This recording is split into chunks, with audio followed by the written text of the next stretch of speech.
Di pa taga Santo Niño ka. Anong ginagawa mo rito? Obra! Balik sa taas!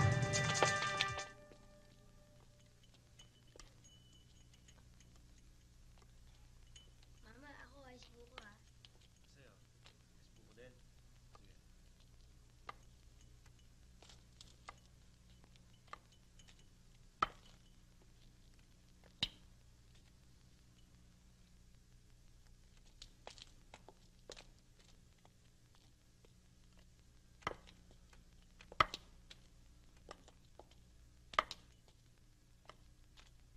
Ako si Berto.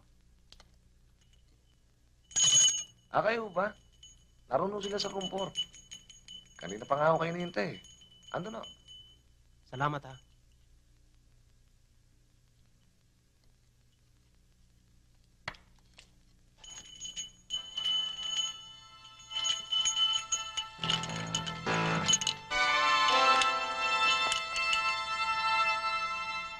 Scorpio 1. This is Scorpio 2.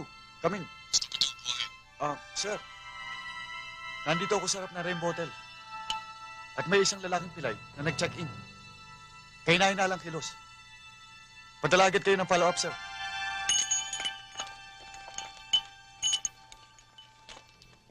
Personal kita sinadya dito, Berto, para malaman kung ano talaga nangyayari sa Barrio Santo Niño. Ang lahat ay ginagawa ng militar para hulihin ang loob ng mga taga-baryo sa panig nila. Pero sa palagay ko, sa atin pa rin sila. Bakit mo nasabi yan? Nadala na sila sa mga pangakong hindi naman natutupad noong wala pa si Major Macan. Hindi na sila maniniwalang muli. Magmanman ka mabuti, Berto. Gusto kong malaman kung gaano kalakas ang puwersa nila. Sige na, mauna ka na.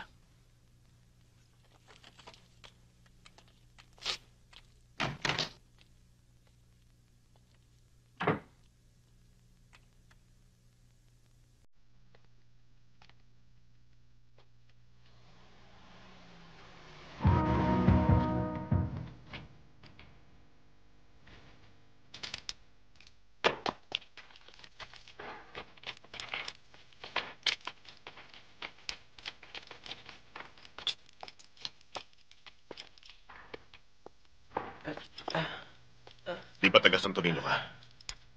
Anong ginagawa mo rito?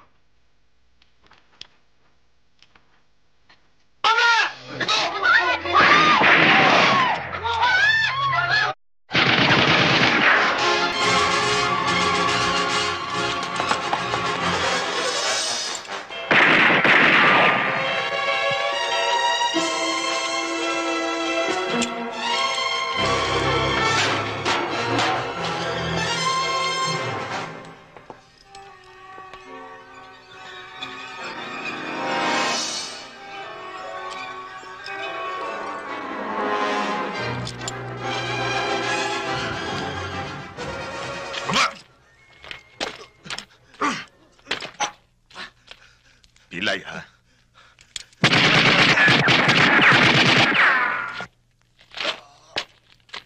Ayun na.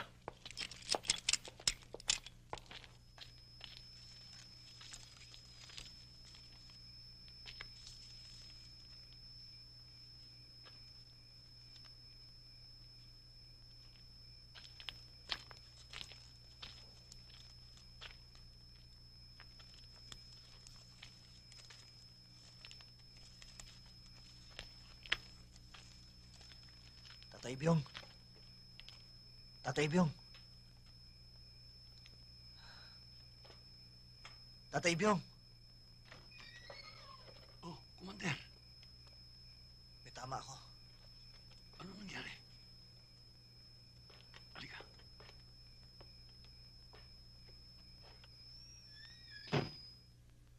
Maraming dugo kasi natagtag. Isuot mo muna ito, Commander. Salamat ho. Dito ka lang muna magpalipas ng gabi. Huwag na lang ho, Tatay Byong. Hihintayin ko lang kung tumilaw kang manok at aalis na rin ako. Abay, kailangan kumain ka muna. Nena, maganda ka ng pagkain. Mabuti pa.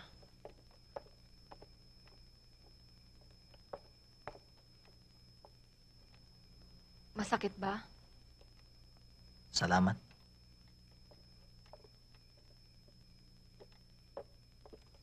Huwag.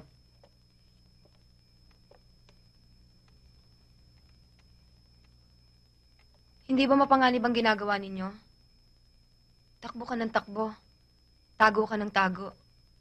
Hindi ba kayo napapagod? Hindi. Ang nakakapagod ay maghintay. Maghintay ng ano? Resulta ng aming ipinaglalaban. Paano kung mabigo kayo? Hindi ba kayo nangihinayang sa dugong tutulo sa katawan ninyo?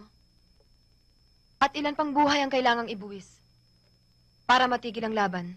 Maubos man kami lahat kapag hindi na bago ang sitwasyon. May mga batang magsisilaki at susunod sa aming mga yapak. Hahawak sila ng baril upang ipagpatuloy ang aming ipinaglalaban.